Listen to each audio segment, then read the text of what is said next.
जय आदिवासी। सर्वप्रथम मी सर्व शेतकरी बांधवांची माफी मागतो।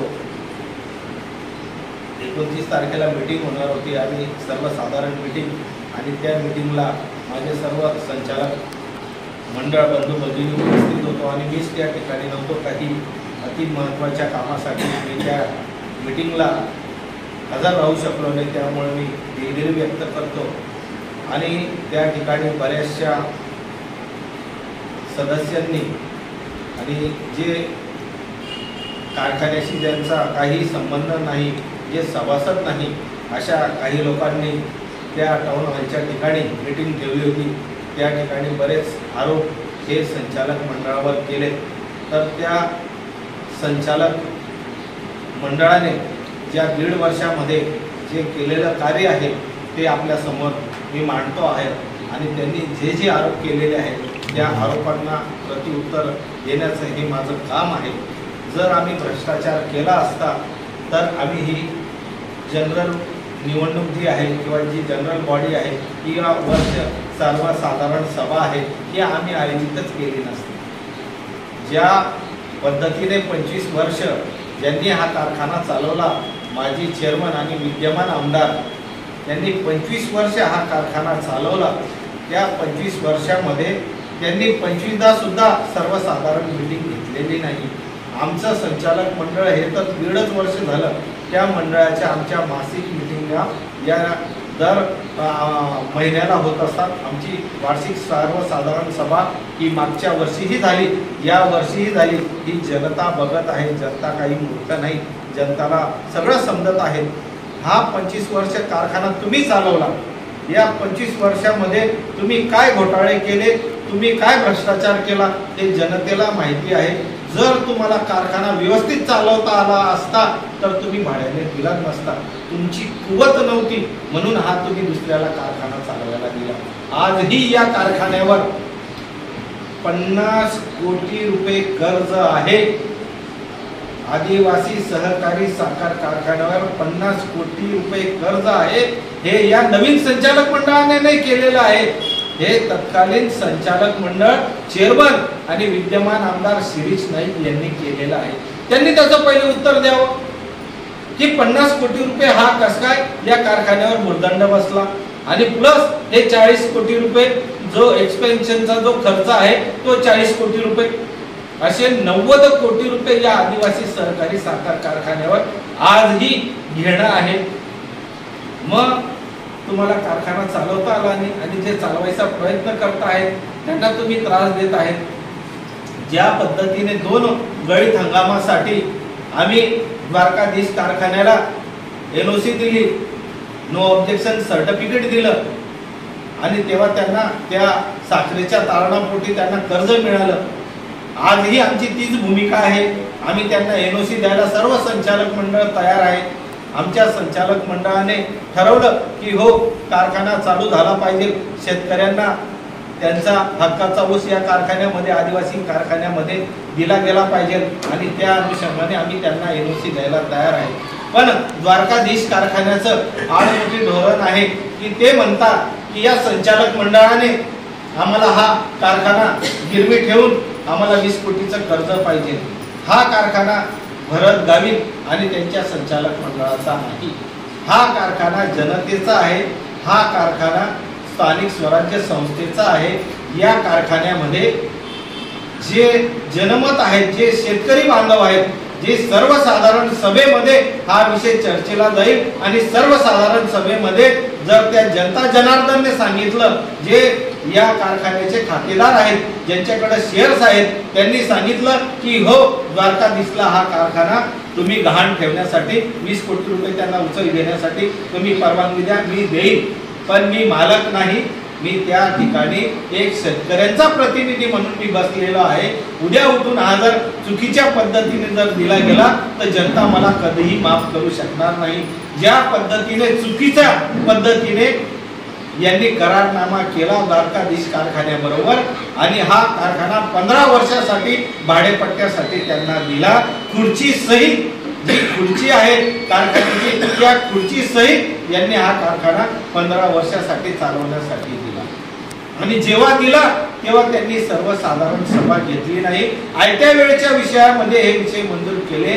जर तुम्ही खरंच बुद्धिवान असणार, तुम्हाला जर खरंच कायद्याचं ज्ञान असेल, तुम्हाला सहकार कायदा जर करत असेल, तर तुम्ही जनरल मीटिंग घेतली पाहिजे होती आणि त्या जनरल मीटिंग मध्ये हा विषय तुमचा आला पाहिजे होता अजेंड्यावर की कारखाना हा 15 वर्षासाठी भाडेपट्ट्यासाठी आपल्याला द्यायचा आहे. अहो, तुम्ही आम्हाला सांगतात की आम्ही याच्यात भ्रष्टाचार केला. भ्रष्टाचार आम्ही केला का तुम्ही केला सांगा.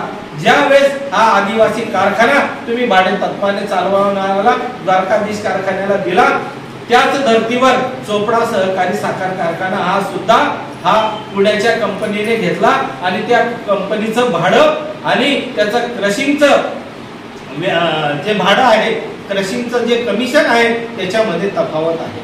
17 रुपये आहे आणि तेच द्वारकाधीश कारखान्याला या आदिवासी कारखान्याने 112 रुपयाने दिलेला आहे. मग सांगा, हे 5 रुपये कोणी खाल्ले? हे 5 रुपये कोण खात आहे? हे याचा जबाब आमदार श्री दादा तुम्हाला द्यावा लागेल, जनतेला द्यावा लागेल. आणि तुम्ही जर खरोखर काम केलं असतं तर जनतेने तुम्हाला नसतं पाडलं. 25 वर्ष तुम्ही त्या कारखान्याचे चेअरमन होते.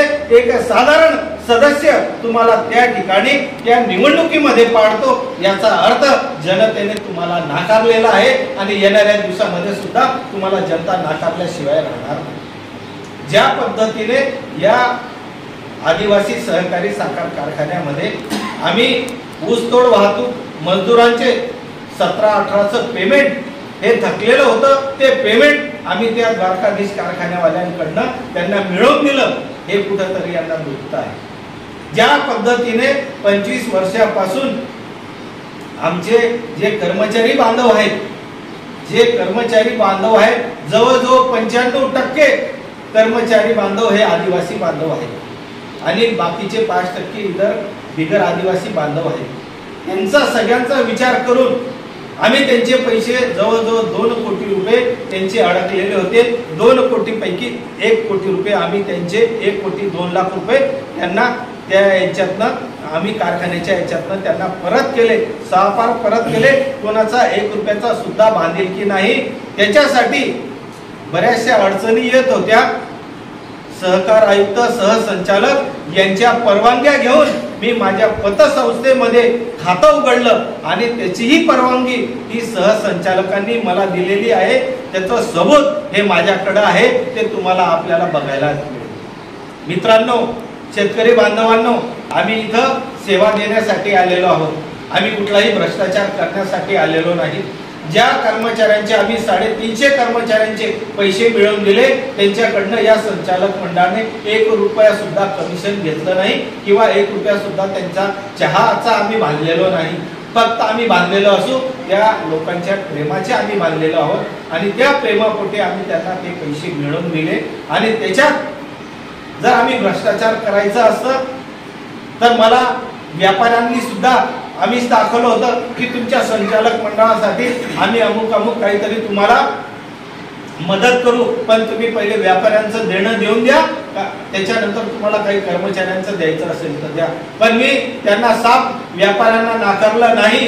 मी तुमचे पैसे देऊ शकत नाही, कारण ज्या लोकांनी मला निवडून दिलेलं आहे, ज्या समाजामध्ये आम्ही वावरतो आहोत, त्या समाजाचं आम्हाला देणं लागतं. इथं आम्हाला सेवा करण्यासाठी लोकांनी बसवलेलं आहे, जनतेची सेवा करण्यासाठी बसवलेलं आहे जनता जनार्दन. आणि त्या उद्देशाने आम्ही त्या जनता जनार्दनाच्या आदेशाप्रमाणे त्या कर्मचाऱ्यांचे पैसे काढून दिले, कारण तो त्यांचा मेहनतीचा पैसा होता, हक्काचा पैसा होता आणि परिश्रमातून तो कमवलेला एक पै.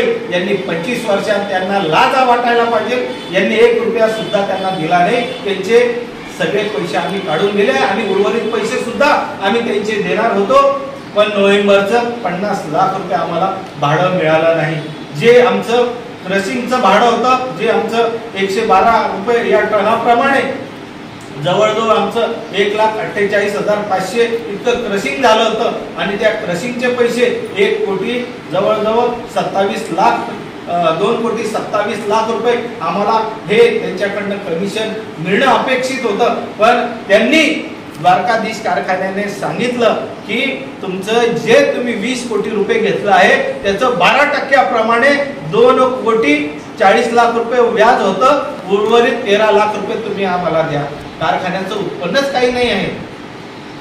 कारखान्याला उत्पन्न मिळणाऱ्याचे साधन म्हणजे कारखाना जो भाड्याने दिलेला आहे ते 50,000 रुपये भाडं, आणि कारखाना जे गळीत हंगामामध्ये क्रशिंग शेतकऱ्या बांधवांचा ऊस येऊन त्या ठिकाणी क्रशिंग होईल ते 1,48,500 रुपये असे हे क्रशिंगचे पैसे येतील तर तो कारखाना चालेल। त्याच्यात आम्ही कर्मचाऱ्यांचे पगार देऊ, त्याच्यात आम्ही उर्वरित दैनंदिन जो खर्च असेल किंवा ज्या व्यापाऱ्यांचे थकीत आहे त्यांचे पैसे देऊ। आज कारखान्यामध्ये तासणी घेण्यासाठी सुद्धा पैसे नाही, तासणी घेण्या एवढ्या सुद्धा त्या ठिकाणी व्यवहार त्या कारखान्याचा नाही, तर हा करोडोचा भ्रष्टाचार आम्ही कुठून करू? आणि तो पण फक्त दीड वर्षात तुम्ही म्हणतात आम्ही हजारो कोटी रुपये खाल्ले, मग 25 वर्षात तुम्ही काय केलं ते जनतेला तुम्ही उत्तर द्या।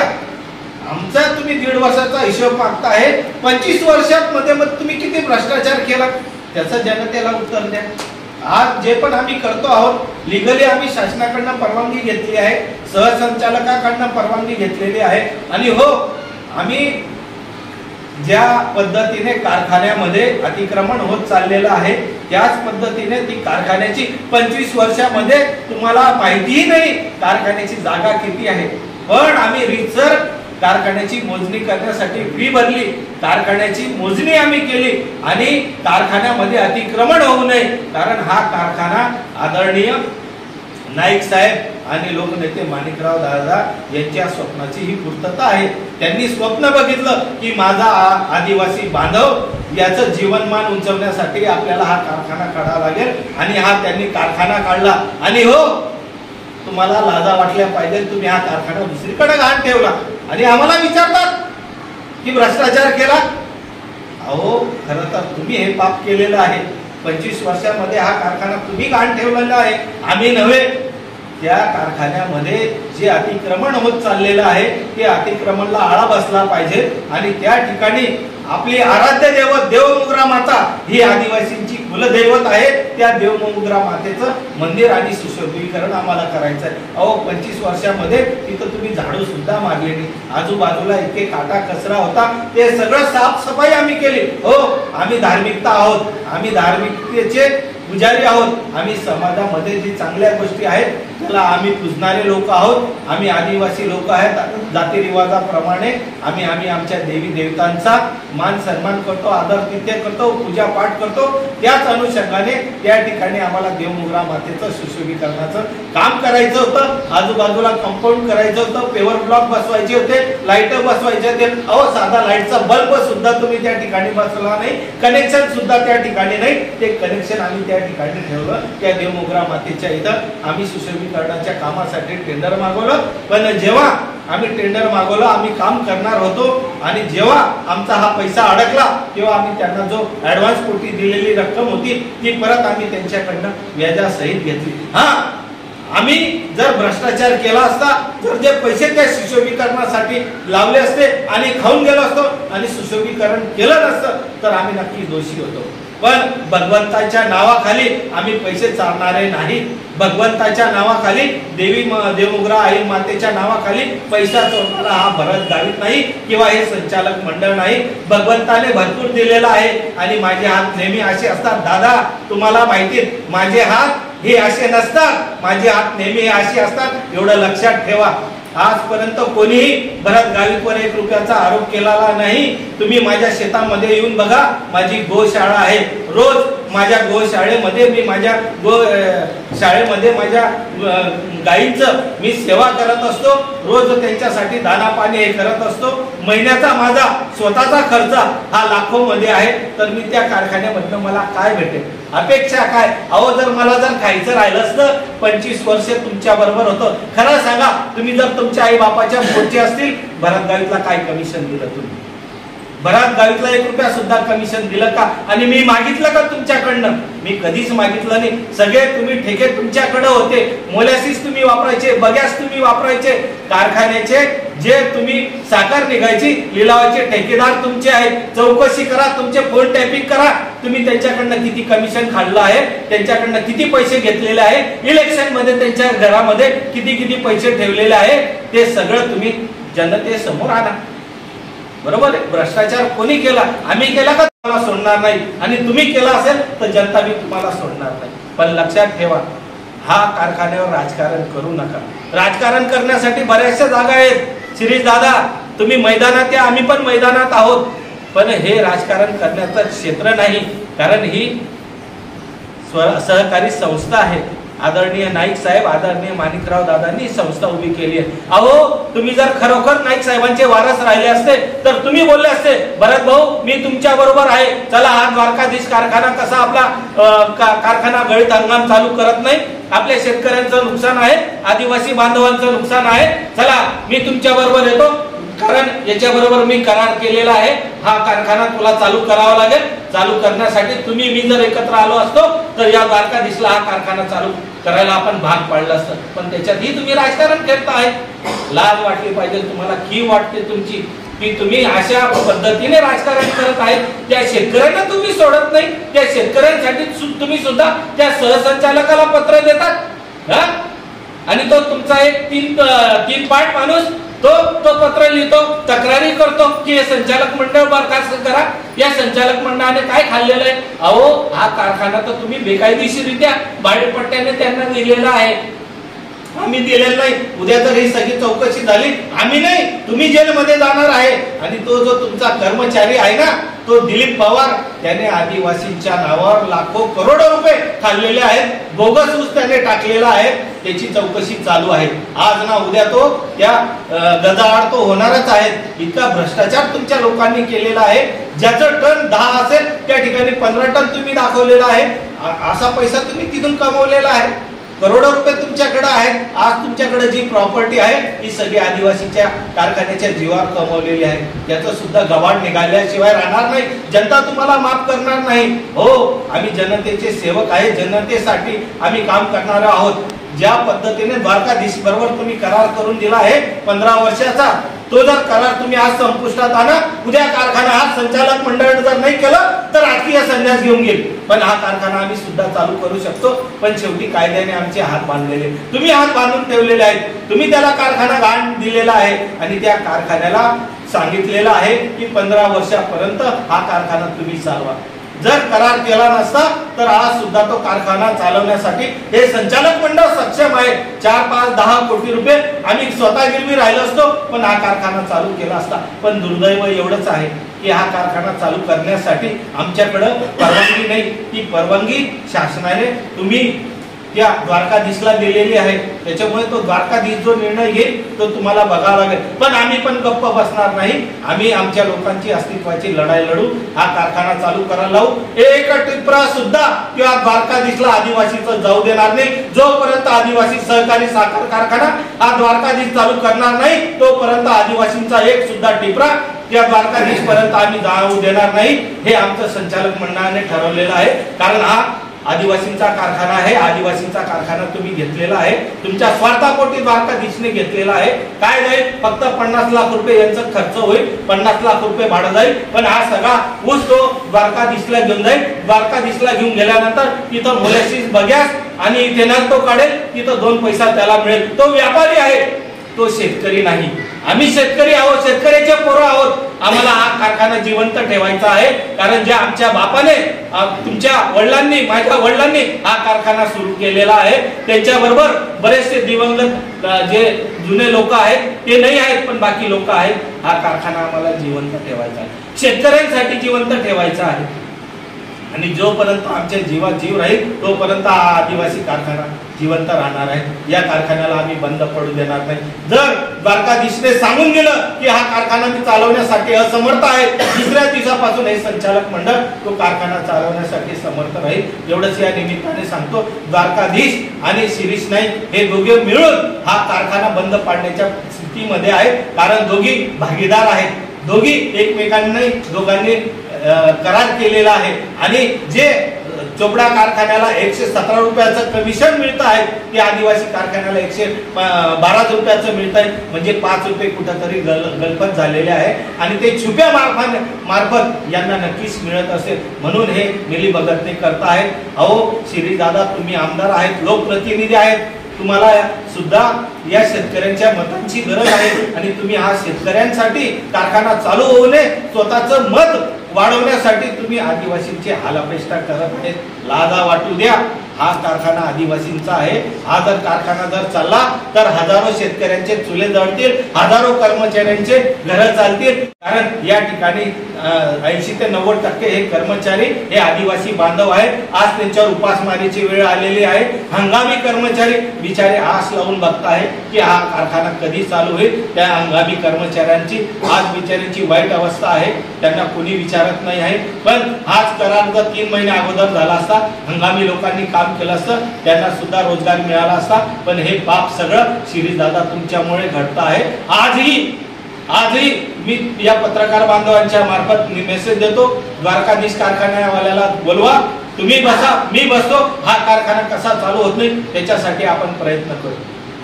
केव्हाही आमची सामंजस्याची भूमिका आहे, पण असे आरोप चुकीचे करू नका. तो आदिवासींचा कारखाना आहे. या कारखान्यामध्ये राजकारण नका येऊ. तो कारखाना चालू झाला पाहिजे, हे आमचं प्रामाणिक मत आहे. ज्या पद्धतीने द्वारकाधीश कारखान्याने सगळ्यांना द्वारकाधीशच्या ज्या शेतकऱ्यांना ऊस दिला होता त्या लोकांना त्याने 175 रुपये प्रमाणे पैसे दिले. उर्वरित आदिवासी कारखान्याच्या जे लोक होते ज्यांनी ऊस दिला होता आदिवासी कारखान्याला त्यांना 75 रुपये दिले आहेत. 100 रुपये अजून आमचे बाकी आहे. ती सुद्धा आमची विनंती आहे आपल्या पत्रकार बांधवांच्या माध्यमातून की 100 रुपये त्या आदिवासी गरिबाचे पैसे या द्वारकाधीश कारखान्याने दिले पाहिजे. आणि त्याच्यासाठी दादा तुम्ही लढले असते तर आमची बी कॉलर ताट झाली असते की आमचा लोकप्रतिनिधी बघा कारखान्यामध्ये आला, पण समाजासाठी लोकांसाठी तो आज त्या ठिकाणी भांडतो आहे की नाही माझ्या आदिवासी बांधवाला 100 रुपये द्या. आम्ही टाळ्या टेकल्या असत्या. पण लाज वाटते शिरीषदादा, तुम्ही आमचे लोकप्रतिनिधी म्हणायला सुद्धा आम्हाला लाज वाटते. तुम्ही याच्यावर राजकारण करताय. अहो या बरोबरीने या हजारो साखर सम्राट आहेत की ते सगळे एकत्रितरित्या त्या भागाचा विकास करताय, कामं करतायत. आपण काय केलं या 25 वर्षामध्ये? हा देशोधडीला कारखाना लावून दिला. अरे ज्या आई वडिलांनी आपल्याला हा कारखान्यासाठी रात्रंदिवस मेहनत केली, तो कारखाना दुसऱ्याच्या ताब्यात गाड्या ठेवून दिला. आणि आता तुम्ही वर तोंड करून बोलताय की यांनी असं केलं, त्यांनी तसं केलं. आपण काय केलं हे बघा. आपण लोकांना न्याय देऊ शकलो का हे बघा. तुम्ही न्याय द्यायला नाही आणि आमच्यावर आरोप करता आहे. आम्ही 5 वर्ष चालवू. जर आमच्याकडनं कारखाना चालवला, जनता आम्हाला घरी बसवेल. जनार्दनला सगळं समजतं. पण या येत्या 5 वर्षामध्ये हा आदिवासी कारखाना हा चांगल्या पद्धतीने कसा चालेल असं हे सगळं संचालक मंडळाचा विचार आहे. या संचालक मंडळाने 1 रुपया सुद्धा हा संचालक मंडळ कुठल्या कर्मचाऱ्याचा किंवा शेतकऱ्याचा बांधलेला नाही. कारण आम्ही प्रामाणिकपणे सेवेसाठी उतरलेलो आहे. जनतेने ज्या कामासाठी आम्हाला निवडून दिलेला आहे हा कारखाना नक्कीच पुढे नेण्याची आमची तयारी आहे. आणि जर ठरवलं येणाऱ्या दिवसामध्ये नक्कीच द्वारकाधीश कारखान्याने सांगितलं की हो माझे पैसे तुम्ही परत करा आणि हा कारखाना आदिवासी कारखाना चालेल, ती सुद्धा आमची तयारी आहे. शासनाकडनं सुद्धा आम्ही त्या पद्धतीने मागणी केलेली आहे. अहो शिरीषदादा सरकारमध्ये होता तुम्ही, शिरीषदादा तुम्ही आमदार होता. तुम्ही जर मागणी केली असती तर या सरकारने सुद्धा तुम्हाला 100, 150, 200 कोटी रुपये दिले असते. कारण सगळ्या महाराष्ट्राला कारखाना चालवण्यासाठी कारखाना अडचणीत असताना सरकारने मदत केली, तर आदिवासी कारखान्याला सुद्धा मदत केली असती. पण दुर्दैव आपलं या बिंडोकांनी तो कारखाना हा गहाण ठेवून दिला. आणि जो कारखाना गहाण ठेवून दिला त्या कारखान्याला सरकार मदत करू शकत नाही. तुमच्याकडे तर आमदारकी होती. तुम्ही जर सरकारशी भांडले असता 2.5 वर्ष तुमच्या कार्यकाळामध्ये सरकार काँग्रेसचं होतं. त्या कार्यकाळामध्ये तुम्ही जर केलं असतं तर हे सगळं धावू शकलं असतं. पण तुम्हाला तेवढी अक्कलच नाही. तुम्हाला फक्त तीच अक्कल आहे उडवायची, दुसरी कुठलीच अक्कल नाही. ज्या शेतकरी मेहनतीने पैसा कमवतो त्या शेतकऱ्याला काहीतरी देणं लागतं. या हिशोबाने जर आपण काम केलं तर येणाऱ्या दिवसामध्ये नक्कीच हा कारखाना पुढे गेला असता. आपले विचार ते नाही. आपले विचार फक्त जी संस्था चालव तिला कसं खाता येईल आणि तिला कसं बंद पाडता येईल एवढंच आपलं ध्येय आहे. म्हणून माझी विनंती आहे, शेतकरी बांधवांना विनंती आहे की शेतकरी बांधवांना मी तुमचा हात जोडून विनंती करतो की या संचालक मंडळाने कुठल्याही प्रकारचा भ्रष्टाचार केला नाही, कधीही भविष्यात करणार नाही. कोणाचे पैसे खायचे कोणाचे नाही खायचे हे सुद्धा भगवंताने आम्हाला शिकवलेलं आहे. आमची शेतीवाडी आहे. आमच्या शेतीवाडीमध्ये भरपूर उत्पन्न येतं. त्या शेतीमधनं आम्ही सगळेजण व्यवस्थित आहोत. फक्त तुम्ही तिकडं फिरत राहतात. तुम्ही बघा तुमचं उत्पन्नाचा सोर्स काय आहे. म्हणून तुम्ही दुसऱ्याला शिकवू नका. दिलेले आहे त्याची सुद्धा चौकशी करा. आज जे बिचारे शेतकरी जे कर्मचारी त्या ठिकाणी आहेत आज ते सुद्धा झोपडीमध्ये राहतात. आदिवासी जेवढे कर्मचारी आहेत ते आज सुद्धा झोपडीमध्ये राहत आहेत आणि जो तुमच्या मागं दिप्तीला फिरतो आहे तो आज करोडोच्या बंगल्यामध्ये राहतो आहे. हे सुद्धा गुपित उघड करा ना, मग तेव्हा समजेल ना जनतेला की त्याच्या नावाने 1 इंच सुद्धा जमीन तुमच्या त्या कर्मचाऱ्याच्या नावावर नव्हती आणि त्याच्या नावावर करोडोचा ऊस टन जातो. म्हणजे हा ऊस आला कुठून, हे उत्पन्न आलं कुठून, ते पैसे गेले कुठं, याची सुद्धा तुम्ही चौकशीची मागणी करा. तर आम्ही खरं समजू की तुम्ही आमचे लोकप्रतिनिधी आहात. तुम्हाला फक्त आणि फक्त राजकारण करायचं आहे, राजकारणाशिवाय दुसरा पर्याय नाही. माझी विनंती आहे की द्वारकाधीश कारखान्याला सुद्धा विनंती आहे की हे सर्व संचालक मंडळ हे तुम्हाला सर्वतोपरी मदत करेल. हा कारखाना तुम्ही चालू करा, कुठलीही तुम्हाला अडचण येणार नाही. जेव्हा जेव्हा या कारखान्याला आमची गरज लागेल तेव्हा तेव्हा हे संचालक मंडळ या कारखान्यासाठी मदतीसाठी तयार आहेत. पण एवढंच आहे की आमच्या शेतकरी बांधवांना आमच्या हीन वागणूक देऊ नका. तुम्ही मालक नाही, तुम्ही चालक आहात. या पद्धतीने जर तुम्ही कारखाना चालवला तर आम्ही नक्कीच सहकार्य करू. हा कारखाना सहकारी तत्वावर चालणारा आहे, हा प्रायव्हेट कारखाना नाही. त्याच्यामुळे सर्वांना सामंजस्यपणे तुम्ही घेऊन चाला, आम्ही नक्कीच सहकार्य करू. अजूनही सांगतो एनओसी जी पाहिजे असेल ती एनओसी देण्यासाठी मी तयार आहे. पण कारखाना गहाण ठेवून 20 कोटी रुपये मी त्यांना देऊ शकत नाही, कारण तेवढे अधिकार मला नाहीत. ते जनता जनार्दनला आहेत, शेतकरी बांधवांना आहेत. शेतकरी बांधवांनी सांगितली की हा कारखाना गहाण ठेव आणि त्या द्वारकाधीश कारखान्याला 20 कोटी रुपये दे, तर मी तेही करायला तयार आहे. पण जोपर्यंत जनता जनार्दन तो आदेश करत नाही तोपर्यंत मी ती एनओसी देऊ शकत नाही. एनओसी हीच देऊ शकतो जशी मागच्या वर्षी तुम्हाला एनओसी दिली. जे तुमचं उत्पन्न आहे ते उत्पन्न तुम्हाला जे उत्पन्न आहे ते तुम्हाला कुठल्याही उत्पन्नाचं साधन नाही.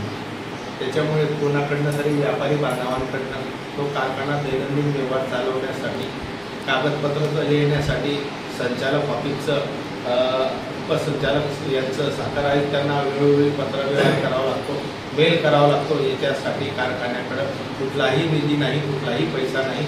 म्हणून देवमोगरा गॅस एजन्सीकडनं आम्ही हात उसरवार पैसे घेतो आणि ते पैसेच त्यांना आम्ही परत त्या चेकद्वारे त्यांना देतो.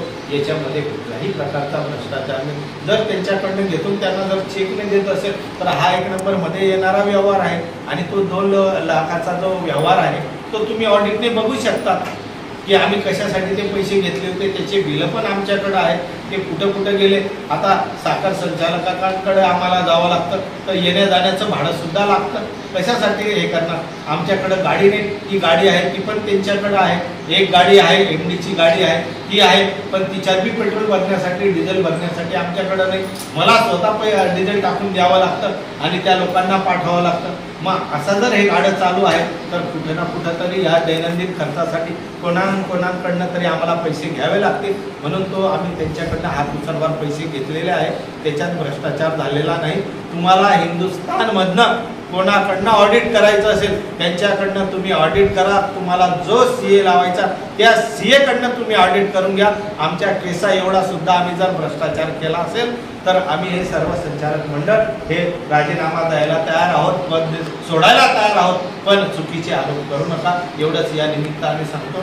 सगळ्या शेतकरी बांधवांना विनंती करतो की हा फक्त राजकीय स्टंट या शिरीषदादांचा आहे. 5 वर्षामध्ये शिरीषदादा निष्क्रिय आहेत.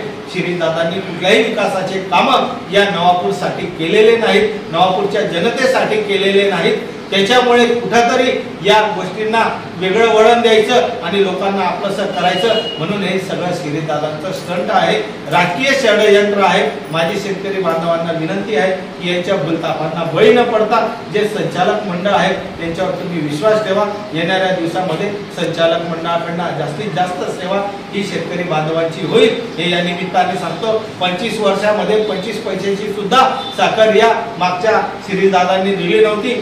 पण आमच्या संचालक मंडळाने येतात बरोबर सगळ्यांना साखर आणि सगळ्यांना शेताच्या बांध्यापर्यंत त्यांना खत पुरवण्याचं काम या संचालक मंडळाने केलेलं आहे आणि कुठेतरी त्यांचं खच्चीकरण होत आहे म्हणून हे आम्हाला बदनाम करण्याचं षडयंत्र त्यांचं रचलेलं आहे। जनतेने सावध राहावं हेच या निमित्ताने सांगतो आणि थांबतो।